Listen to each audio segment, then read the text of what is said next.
Welcome back, everybody, to the Netolic Raid Call Pro League West Division Winners Bracket Round 1. Artyk versus Meenix Esports, and I don't think you could ask for a better kickoff to the West Division of the playoffs than this. Teams going to a decisive Game 3. Brazil versus Peru. Artyk, their 10th game in a row. Meenix just getting started. Artyk putting together an amazing performance against some of the best teams in the world earlier today, almost taking it a series out over Na'Vi. Meenix, meanwhile, jumping out of the gate, managing to secure a very impressive win in last game, securing the Lifestealer for the 3rd game in a row. And I'm very, very excited to watch this, folks. Whether you're joining us in Dota TV or through the stream on Twitch TV/NETOLIC TV, I'm very, very happy to have you. I am, of course, Vikramon, your primary English caster for this tournament. And my co-caster, El Presidente, will take you guys through the draft while I get some much-needed personal things done in the first couple of minutes of this game. El Presidente, take it away. I will take it away. So today we're seeing Artyk versus Meenix. That is the Peruvian team Artyk versus the Brazilian team Meenix. For all of you Twitch viewers who have no idea what nationality these teams are, besides the fact that they both come from Spanish or Portuguese-speaking countries.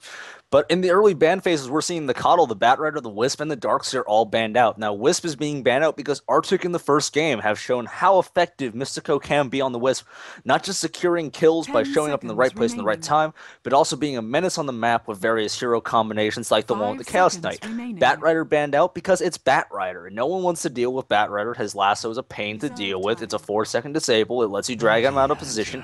He's a nightmare to lane against because sticky napalm is annoying as hell, and a whole bunch of other things involving high nuke damage, high burst damage, high consistent damage. He's just a generally annoying hero who's very good at moving people out of position. First ban from Artyk is Coddle. Coddle is no one's best friend unless it's on your team. The Illuminate's one of the best turtling spells in the game. Mana Leak is actually not that bad of a stun, provided you have a very solid mana burning team around it. And most importantly, Chakra Magic is the best mana battery ability in the game, letting your team basically have infinite mana effectively in lane forever. Darkseer banned out for similar reasons to the Coddle, very powerful turtling heroes. Now going into the pick, Artyk go for the Magnus, the Bane, and the Bounty Hunter. Now Bane is almost a South American favorite, basically picked as the primary counter to Lifestealer over the Shadow Demon, generally favored by Asian teams. So that's the Bane pickup. Magnus as well, because Artyk did have the first pick, chose to go for a strong initiator. Magnus got through the pool. They went for the Magnus. Bounty Hunter's third pick, a little bit less standard, basically, because generally speaking, Bounty Hunter does make it through the ban phases. He's very easy to counter, which is his biggest problem, right? It's not hard to bully him out of lane. You buy a set of sentries, he's done. He leaves the lane without any major farm. That said, he hits level 6, he wins the game. He will win you the game by virtue of getting you a lot of track gold. So, basically a big win if you can get Bounty Hunter a level 6 in a timely fashion. A big loss if you cannot. Meenix, on the other hand, pick up the Lifestealer, the Lone Druid, and the Rubik. Rubik, a Meenix and Artyk favorite for that matter. Both teams very much favored the Meenix, and we saw the Lifestealer and Lone Druid in the last game with a dual core lineup to much success. Yeah, this looks familiar from Meenix. 10 seconds and I hear my dear co-caster Vikramon is back from personal business. Right. I feel like a human again. Feeling fantastic. I'm feeling ready to cast this decisive Game 3. The loser, of course, being sent down into the loser's bracket. So whoever loses this game is not out of this tournament, so fans of these two teams can rest easy that neither is facing elimination just yet. But whoever loses faces a hard road if they want to win the West Division of this tournament. They will have to go down to the loser's bracket, play through at least 2 best-of-1 matches before they once again can breathe the rarefied air of the best-of-3 series.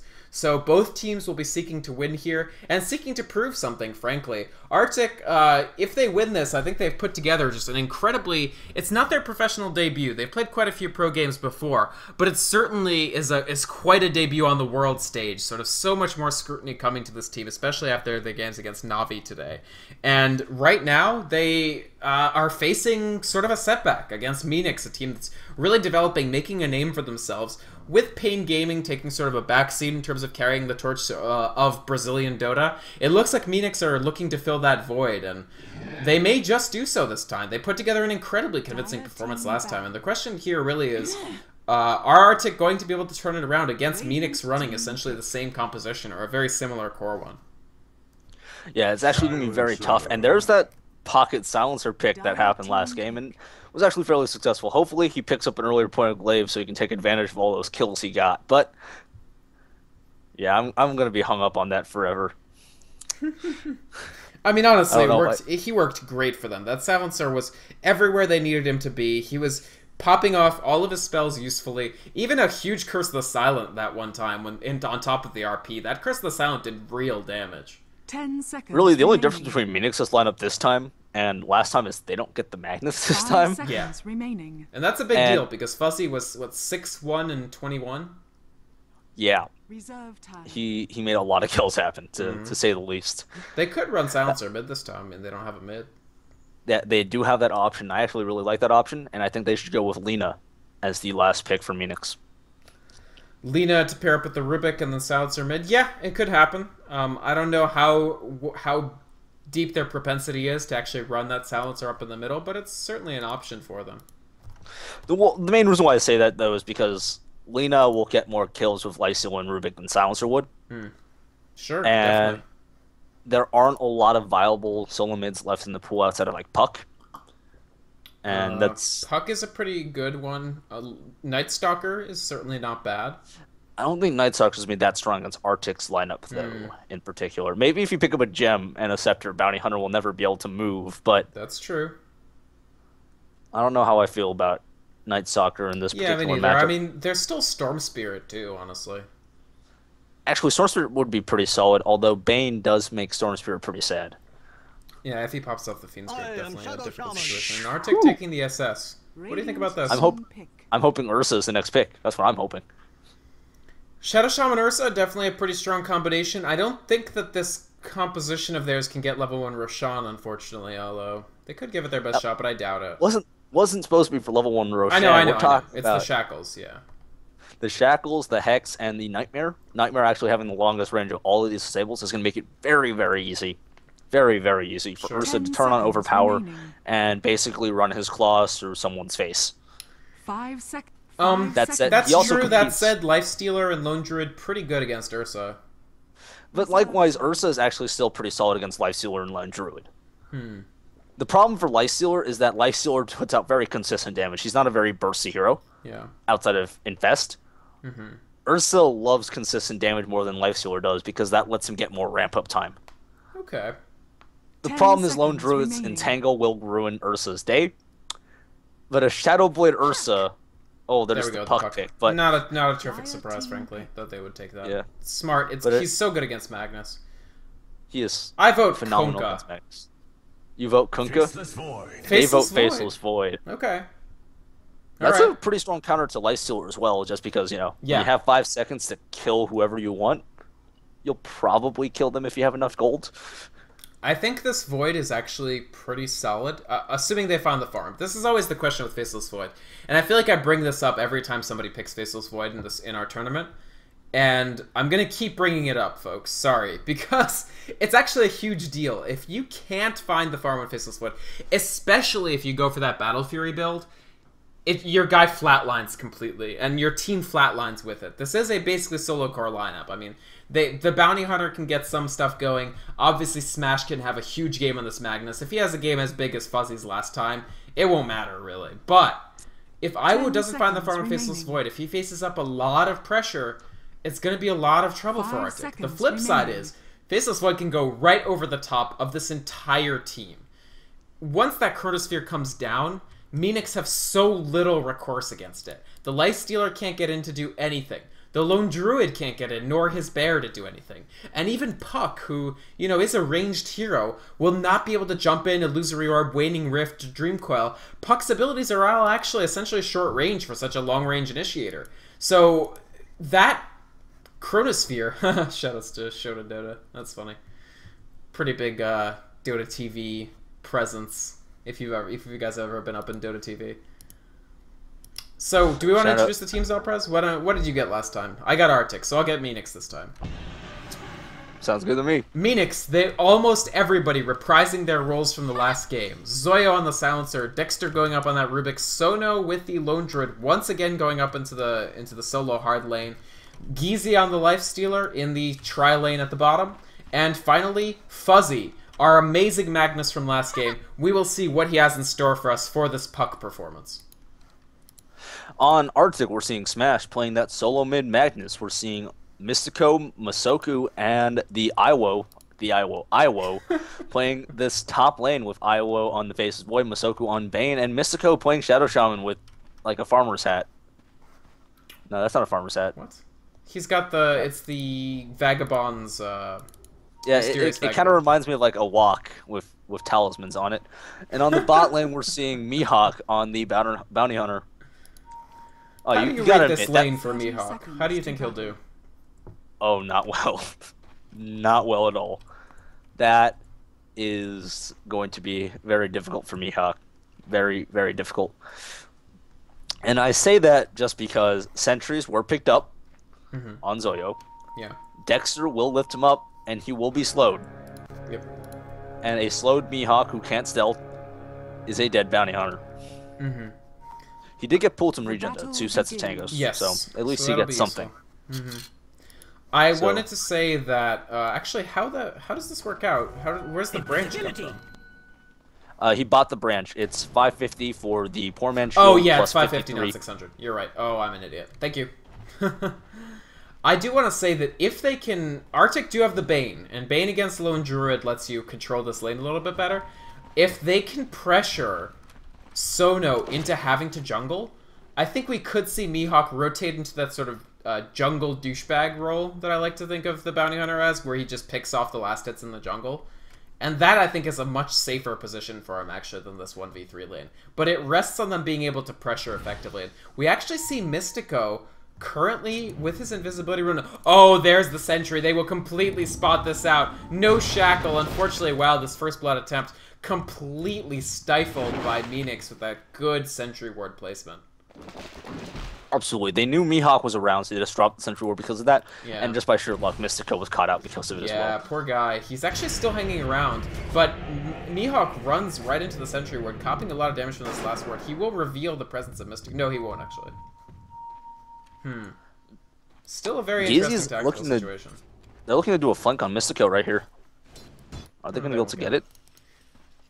I don't know. They might actually, because Shadow Shaman, of course, he's one of the lowest base movement heroes of the game. Will he reach high ground? Okay, high ground, he's fine, I think. Ooh, maybe not. I say that. No. Open wounds? No. I thought he'd be fine, yeah. Yeah, 285 versus 315 on Geezy. It's tough to run from that. Ooh, this courier. Okay, they know. They know it's in trouble. Mihawk really wants this courier. Mihawk. He's just going to run up and snag it. He doesn't even care. The courier's taunting him. Oh, Cluckles. Oh, poor Cluckles. And that's, I mean, it's technically not First Blood, but you could call it First Blood. That's 175. It's better than First Blood. Yeah. So that's 175 for the entire team instead of just 450. Now, Fuzzy does have his bottle. The bottle wasn't sitting on the courier, but that's cold comfort, considering he just lost a courier. That also means you can't bottle grow, so if you can't get rune control in this mid lane, you are going to be sent back home. Sure, absolutely. He's going to cop a lot of harassment from Smash over time.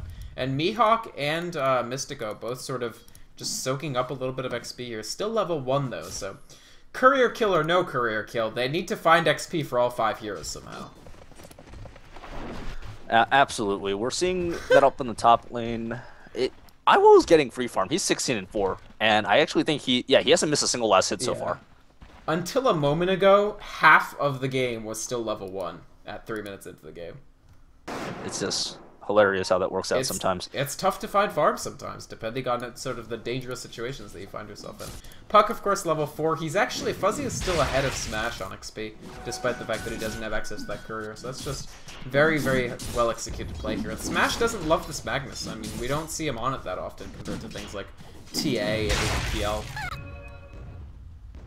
I'm just, counting Iwa's last hits and seeing if he missed anything so far. Nope, he's still got every single one. Oh, there's his first miss. He missed his first one right there, yeah. But still, still, 23 out of 24. Yeah. Excellent play from him, absolutely. Just look how ahead of Geezy he is, and they've both had free lanes. And that's an amazing farmer, actually. 3-minute Midas! Oh! Oh, man, thank you for catching that. Oh, it's the 3-minute Midas for the second time in this tournament. I think this is actually even faster than the last time. Was it him the first time, too? It was a little bit faster than Life Stealer's 3-minute Midas, because Life Stealer's 3-minute Midas, we call it a 3-minute Midas, but it's more like 3-minute 40-second Midas. Right. Was it Iwo on the Life Stealer too? I think it was. Oh man, he's such a good farmer, honestly. I think he stacks up with some of the best farmers out there, frankly. Mihawk just running right through here. He will get lifted up, but they don't have the open wounds here, so I think he's going to make it out. And actually, DD rune on Mystical. They're going to turn this around with a Shackle. I think this is... Yes! It's first blood for Mihawk. He goes up to level 3, and they've got the courier kill and the first blood. That's no joke. Mystical, unfortunately, even with the tier 1 boots, Fuzzy can just oppress him so much. What illusory orb, and I think he has this good dodge. What a dodge for Mystical there. Open wounds getting thrown out. I think he's probably dead. Yes, he is. And Fuzzy can't do too much about this. Finally, the trade comes from Meenix, but Artyk, I think, substantially ahead, especially with that 3-minute Midas. Woo! No, this is absurd. 3-minute Midas on Iwo. You know, I've been saying it Iwo this entire time, but I was trying different pronunciations just to see if it sounded any better. I bet it's Iwo, but I'm going to keep saying Iwo. 3-minute Midas on Iwo. That is huge. That is going to actually pay for itself before the 20-minute mark. No doubt about it. I was just talking about how if you can't find the farm on your Faceless Void, forget that. He's found the farm already. Not only that, it's like most heroes that build Hand of Midas don't get a lot of the stats from the Hand of Midas. Faceless Void loves attack speed almost as much as Lifestealer does. Actually, I'd say more because Bash is a percentage-based chance. Do you think they now have to go Midas on Lifestealer, or do they try to beat them to it and just go like early? They cannot go Midas anymore. Okay. The fact is, once someone beats you on a Midas by this much time, Sono gets picked off. TP over, not that effective. Mystico might get picked up by Curse of the Silent here. Yeah. Well, actually, the last word hit. But another trade and not a favorable one. Mystico taking all the deaths and getting some pretty serious kills in exchange. On a plus note, that is Smash's Arcane Boots. So he's trying to like use this little clever trick. If you cut this tree down here, you can actually access the secret shot from mid. Right. So he actually can't do that. So instead he uses his nice courier to do it for him. But that all said and done, that's still a big kill for Artyk. And regardless, they're leaving Iwo completely alone into free farm. That's his power treads. He might even go Maelstrom instead, just rush that because he has so much gold. Do you think that's what he's going to do? I was just thinking, what is he actually going to build? It's either going to be that or he's going to get power treads. And I feel like treads, probably, but maybe for some reason I'm feeling a little bit, because if it was treads, he would have gotten it. Sure. Yeah, I mean maybe. What does he need tier 2 boots for? Nobody's pressuring him. I don't know. Meenix, I mean, they can find a timing. That's the thing. You can always find a timing when you're facing a very hard carry. So maybe they're thinking that they'll find the timing and it won't matter. But I have a question. Oh, no, I mean, obviously the creep vision. So they've seen the 3-minute Midas. So they know that they're on a clock. It might not be the fastest clock in the world, but it does tick very loud. It is treads. He just took his sweet time in buying them. Oh, Chrono. Ooh, actually, Sono, he's going to cop a second death. This is a slower start from this Lone Druid than we saw even in game 1. Masoku does get turned around on, and looks like he actually pops the Brain Sap. The Dream Coil pop might be enough to kill. Nice self-nightmare, but Fuzzy has the haster, and he's going to find this kill sooner or later. Masoku just trying to juke and jive. Not quite enough there, unfortunately, for him, so he dies. Meenix are still finding the trades, and that's got to be good news for him. The problem is, level 4 Lone Druid with really not much on him. Versus level 8 Faceless Void with a 3-minute Midas. Right. Now keep in mind, Geezy is level 7. He's doing quite well for himself. I think he's got phases. Yeah, he's got. Yeah, he has phase, but the problem is, even with the phase, he has less farm than Faceless Void would without the 3-minute Midas. 500 GPM for Faceless Void. This is serious. Iwo really is. I've seen him play good games, but I've never seen the farm coming out of him like I've seen it in today's games. Not just in Netolic, but just in general. But that last game where he had 7 deaths on Luna and was still the top farmer on the map. That's not easy. Oh, here we go. Smash coming in. They're going to pick off Zoyo incredibly quickly. That sounds just getting picked off. Good RP cancel. The skewer guesses wrong, so they probably won't be able to kill Fuzzy. They might loop around. Smash looking for that RP steal. He has just enough mana for it, but unfortunately Mihawk getting harassed out. There's the lift. Dexter with the telekinesis. Fuzzy will probably find the killer. Actually, Mihawk makes it out. And so they make their escape. Another trade, but again, Mystico for, well, that time just for Silencer, so a reasonable trade for them there. But Iwo pressuring this top tower here, and I think they're probably going to take this tower. Last hit as well. He's going Battle Fury. Yeah, so Battle Fury definitely another one of the best options for Faceless Void. It gives him a lot of sustain because you do have the Perseverance component. It gives you some AoE damage, and with Magnus, that's an 85% cleave. Sure. And I mean, let's not neglect, it's farm, too. This is going to be one big Faceless Void. Oh, it's gonna be a Faceless Void for the record books here. I can feel it. With a 3-minute Midas, he already set a record. So 3-minute Midas, man. No ranks in backtrack. This Faceless Void. That's confidence. No backtrack. Pure blink and lockdown. It's not just no backtrack. No poor man shield either. Right. That's how confident Iwo is that he wasn't going to be in any trouble. And he was right. He guessed right. Ooh, Mystico. He might actually finally die without getting a trade here. He's going to get picked off trivially easily. Just getting caught out a little bit there. Not the most fantastic positioning. The Shadow Shaman, of course, level 4, 0-4. But he's made opportunities happen. I don't think he's done quite as badly as you might see this KDA indicate. That's why KDA is a bad indicator. Right. Well, not always, but... Usually. Sometimes it can be a very bad indicator as to how much someone's actually doing. Oh, Haster up for Masoku. He's only level 5, however. He needs level 6 to actually make too much of this Haster. He probably will Nightmare Fuzzy here. Will he land it? No! What an excellent Waning Rift from Fuzzy there. The Nightmare actually doesn't land. He doesn't get the line of sight for it, unfortunately. So Masoku isn't able to make anything happen there. If they had the Fiend's Grip, it would be a different story, but still. I'm interested in the different approaches here for Magnus. Like, instead of going straight for Blink, Smash is actually building out a mechanism. All of a mechanism first. And that's completely at odds with the way Fuzzy built it, which is like pure CC potential with the Blink, the Arcanes, and then the Yules and the Sheepstick. So I feel like they're trying to play this Madness more similarly how Tide used to be played. Mm-hmm. Which is really, you get all of those utility items and you forego the Blink Dagger because you either don't need it or you have a way to do it regardless. Mm-hmm.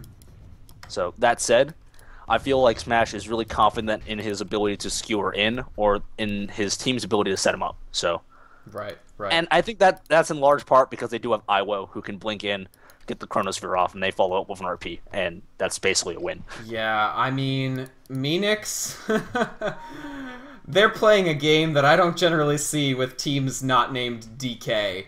Do you see the stacked camp up here for the jungle?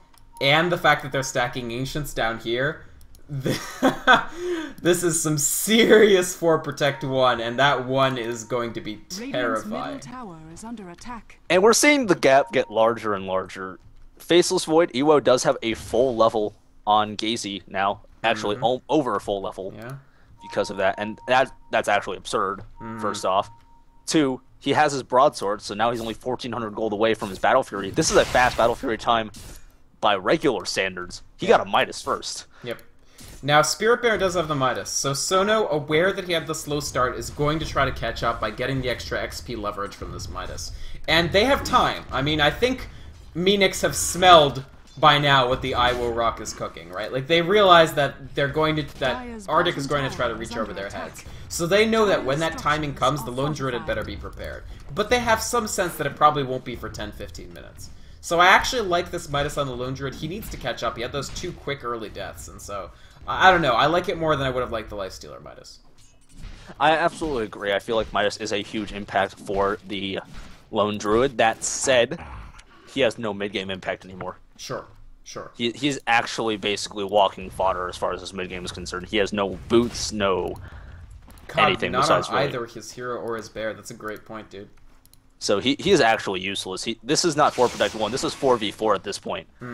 Iwo doesn't even be considered in the rest of this game. It's 4v4 right now, Right. up until about the 30-40 minute mark before Sono can get some items. And this is the real problem with rushing that Midas. And I'm really hoping that he's using the Midas on Sono instead of on the bear. I think he is. I think I saw him do that. That would be a huge mistake because he wouldn't get the XP. He's a good player, Sono. We saw him play some fantastic games. I really doubt that he's actually doing that.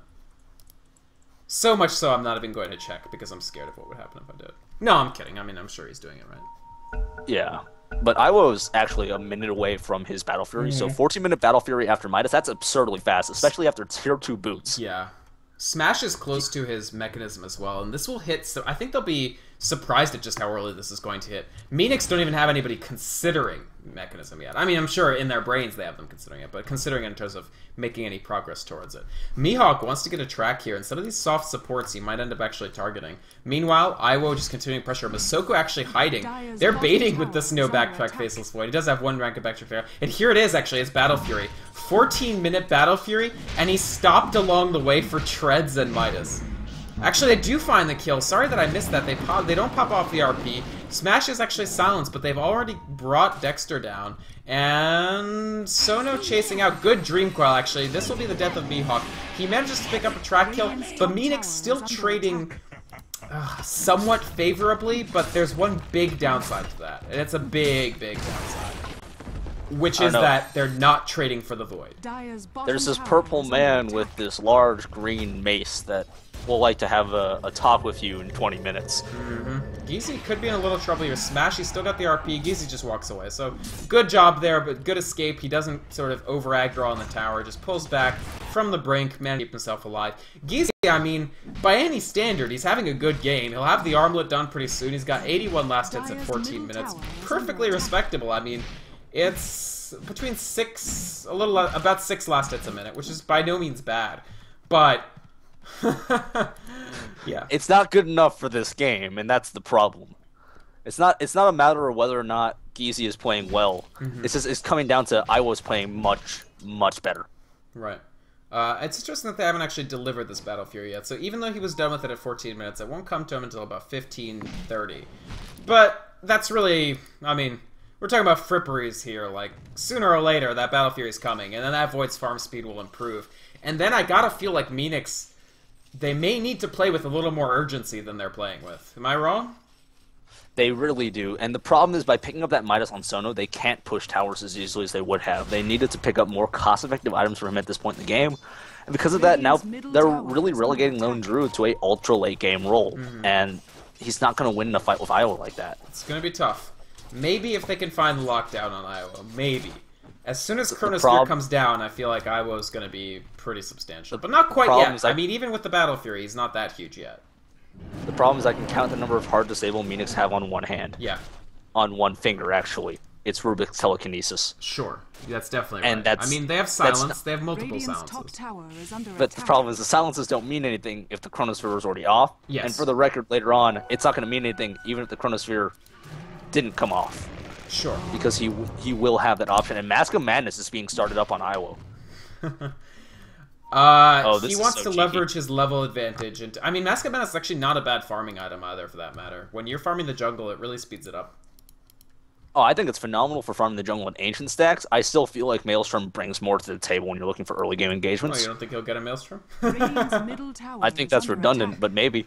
I don't know. He's farming so well, he might just get, like, 2 ACs. Ooh, big smoke gank. Big smoke gank. Will they spot out Iowa here? Will they get him? There's the Waning Rift. Excellent. Dream Coil. I think they'll get him. I think they have it. Good job, Meenix. Oh, no, he's still alive somehow. Will he pop off the Chronosphere in time? He is still silenced. Somehow still alive. Pops off the Chronosphere. Just he's at 25 HP, but he'll walk away and he'll actually get a Midas off on his way out. Smash is doing his best job. They're all trying to cover his retreat. This is the essence of 4 Protect 1, folks, and they are actually somewhat turning around. The RP, mostly defensive. They might get Dexter, actually. That's a track kill. Mihawk is entangled. Sono will find the kill here, so not such a useless lone druid after all. Gizi coming in. Masoku will try to escape with a TP. It actually will be good. He will make it out. And Smash doing his best job to clear out of here as well. But the big deal is, Void lived. Iwo lived, and in fact, he cares so little that he's still farming the Radiant's jungle. middle tower is under attack. There's something to be said when you can't kill a guy Radiant's middle in a tower has 5v1 fallen. situation. Mech saved him, to be fair.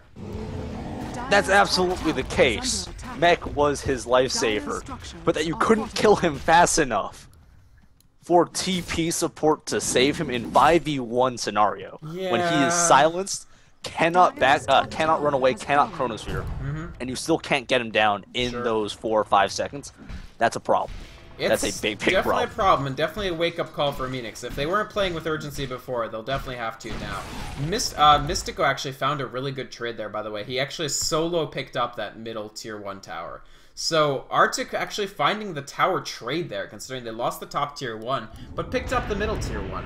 Mihawk, meanwhile, he's got to be fairly careful here, because there's a sentry ward. He does walk away, and this is absolutely smart on his part. Not too much built up on this bounty hunter, but I feel like they hardly care. Does it really matter? No. No, Because it they doesn't. got a Faceless Void with 11,000 net worth Right. compared to Lifestealer at 6.4. Here comes the push. They're pushing. So I like this. Mystico actually canceled his own TP. He's sitting on the high ground here. Fuzzy has a payload, but he does get Nightmare. Dexter transfers it. I like this a lot. Make sure that the guy with the Lifestealer inside him does have free mobility. But they still haven't really effectively sieged this tower. It's still fairly high on health. No Fortify, of course. So we're going to see Meenix actually peel off. There's a lot of pressure coming into their tier 2 here, so maybe just feeling like they can't quite get it. I hope I'm not muted on Dota TV. Let me check real quick. Okay, I'm okay. The next question really comes down to, what does Iwo build next? And how much longer is it going to be before he hits level 16? Because right now he's level 14. He's sitting on 1,300 gold. This could be a butterfly. This could be, I guess, a maelstrom if he really feels like it. Radiant's bottom tower is under attack.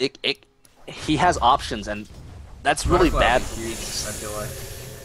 Because It- how it long would is be it going to messy. take them to make an MKB to respond to this? Fuzzy jumps in. He still has somebody sitting inside him, but Smash just outside that tower vision range, I think.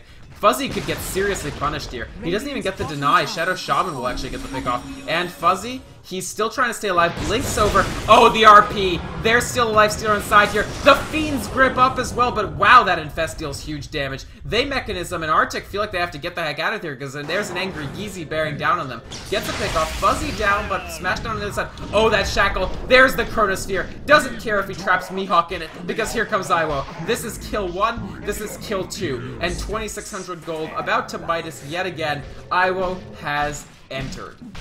Dire's This middle is like, tower is under I attack. was entered and the ground exploded. Dire's middle tower has fallen. And everyone will be dead after he's done, and that's a problem. Good trade there For- by Sono. for Meenix. Still building the multiple, this sort Radiant's of double bottom gloves of tower haste, is so we're under going to see this attack. make an armlet and eventually a maelstrom.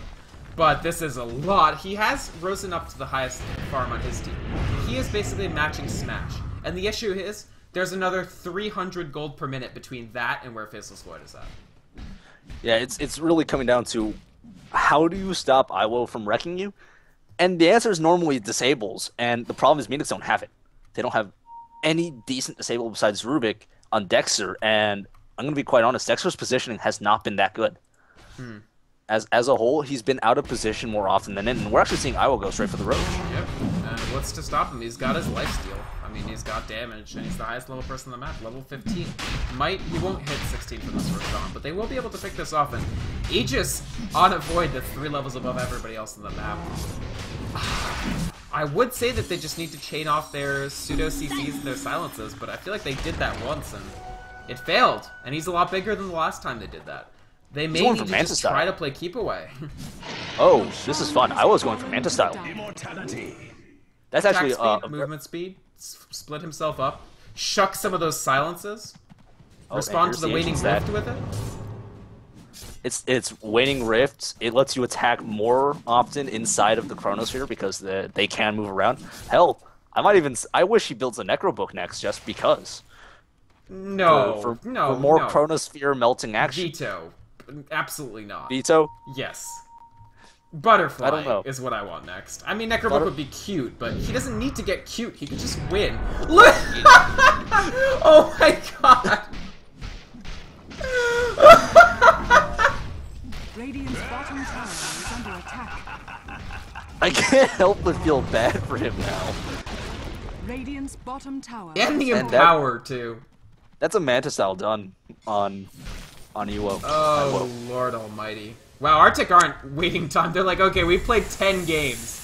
We are not going to bleed you to death with this Faceless Void. We are going high ground with Faceless Void at 23 minutes. Oh, nice. Oh, nice silence, actually. Good response with the silence. But not enough to actually save out. Not Dexter. Who's on the Soyo. Oh, Sono. Actually, excellent Dream Call. What a waning rift. Very good play from Fuzzy there. The Lone Druid there hitting pretty hard with the RP response. Dexter getting whacked on. Iwo jumps in. Actually a kill for Mihawk there. Good telekinesis. So Meenix are using their spells effectively. But, it's not enough. Bash, bash. Hit on Gizi. Runs him all the way back into his fountain. And the towers are down. I mean, wow. I didn't even know Puck was there. They warded. They have a ward down here. Creative use this is of Rax. I don't think they can. They don't have Dream Flow. They don't have Global Silence. All they have is Lifestealer. Iwo, he just blinks away from this. It triggers the last word, but he just goes right back in. This is the first set of Rax. I don't think Meenix are technically eliminated from this series, but This is there's the steal on the 5,400 time gold. walk. But he just time walks right out. The silence isn't enough. Iowa was be safe. 5,500 golds. You were saying? 5,500 gold. He could almost straight by a butterfly. Mm-hmm. Actually, let me see. He might be able to actually straight by a butterfly. It could be. He hasn't picked up the Manta stuff. Oh no, yet. he was actually only 400 off the butterfly, and he chose to skip the Manta cell just to grab the butterfly. And he's stealing the enemy ancient stack. Ooh. This actually finishes his butterfly. And he can go Midas something, and he'll be fine. This is. Go Midas something, dude. Come on now. Yeah, no. I'm saying this is like. Oh, what do you do against this? Oh, come on. Midas something. God, what a terrible player. Not Midasing until he reached the lane. I'm kidding. He's obviously amazing. I'm kidding. It's not like he has 2 times more gold than the enemy top farmer. Nope. Yeah, he's got a lot of gold. I don't know how else we can really phrase this. This Faceless Void is... I mean, honestly, Mihawk has been doing great, too. 6-2-2 from this Bounty Hunter that had an essentially non-destroyed lane early. I mean, he couldn't even approach the lane, and he's got 3,100 gold. I would love Vlad's coming out from him.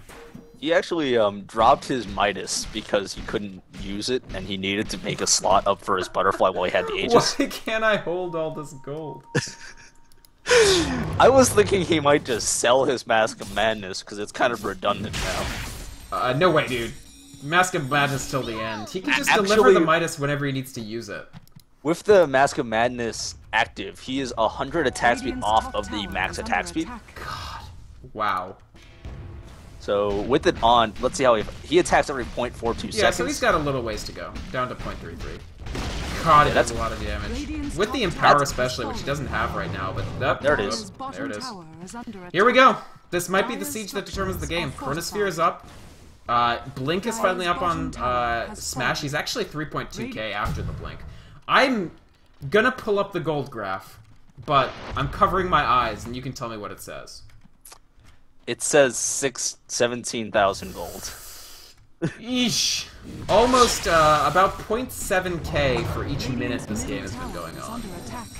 And how long do we have on this Aegis? Still about a minute and a half, so they might as well high ground while they can, I feel like. I mean, I say while they can. But it's not while they can, it's when they feel like it, really. Yeah, I don't know. I mean, this Launcher, Sono has had a good game, honestly. After getting oppressed so hard early, he's got the Armlet building towards the Maelstrom. I just don't think he'll make it before when they need him to. He needs to hold buyback gold for them to even stand a vague shot here. And this is it. Here come the wards. This is Artyk playing to advance into Winners Bracket Round 2, playing to be the first West Division team. Lots of damage getting thrown out on Iwo, actually. That Fuzzy carried a Geezy payload. But Iwo coming back. He Chronospheres just on Geezy. He doesn't even care. Dexter walks into it. Oh no, that's a dead Rubik right there. I think he actually stole Chronosphere, but it wasn't enough. Fuzzy is Fiend's Grip. That's a dead Puck. Global Silence. Oh, Iwo lives. couldn't care less about this. What's up? Oh, never mind. No. He almost lived. Buyback's coming out. Geezy's back in. Dexter's back in. Actually, an Entangle on Iwo, they do lift him up, but they just don't have the damage at this point. Smash, he's still holding onto that RP. He still has Blink. There goes the tier 3 tower. Shadow Shaman Ward's doing the devil's work for Mystico there. He's got a Yules. They just have so much gold. Keep in mind, they got track gold on most of these kills. Silencer falls. There's the GG. Sono will get picked off. That's the cherry on top. 5,000 gold again for Iwo. And the story of a team in the third game whipping out some serious 4 Protect 1 action. And Oh, I'm just reading this old chat. By the way, BJ was actually supposed to be kisses for Portuguese, apparently. Oh. It's like viejo or something like that. But best part was Iwo was talking about his girlfriend at the beginning, and then there was a little bit of trash talk involving that. Oh, And the responses I see. at the end.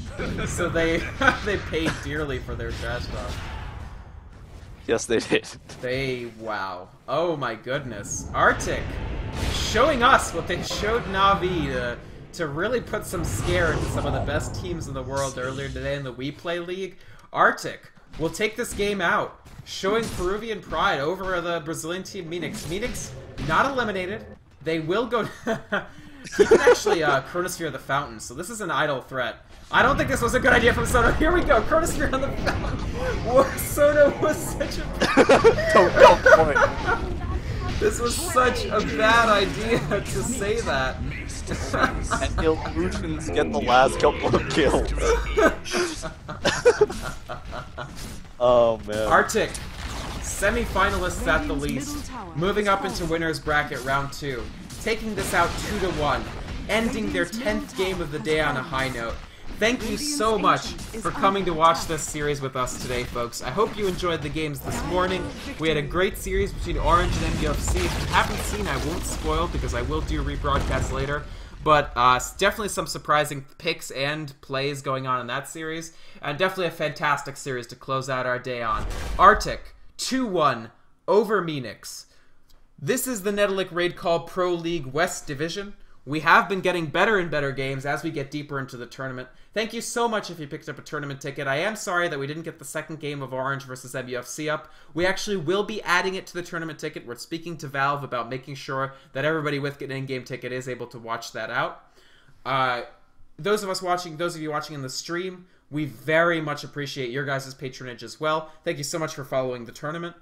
This is the Netolic Raid Call. The official website is netolic-raidcall.com. Raid Call is our official sponsor. They have giveaways going on in Raid Call Channel 2013 whenever the tournament is going on. You can check out the rules for that on the tournament website.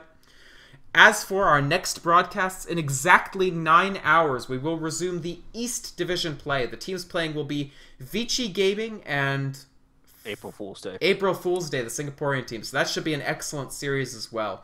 Meanwhile, in about 21 hours, we will resume West Division play with the other half of the winners bracket, which helped me out here. This is, I actually don't know off the top of my head. Dust Gaming versus Netolic South America, actually. So that should be a great game as well. And great series. I've been so happy to cast this for you guys. I really appreciate you all checking it out.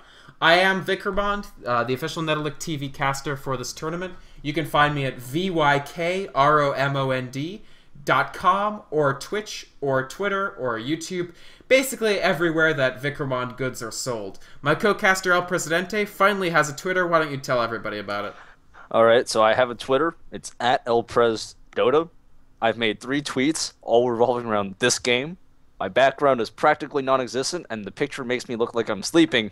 But nonetheless, I have one. Nonetheless, despite that terrible effort of salesmanship, y'all should follow him. 900 GPM Void. I am clearly not suited to being a salesman. That's why you're my manager, or I want you to be. All right.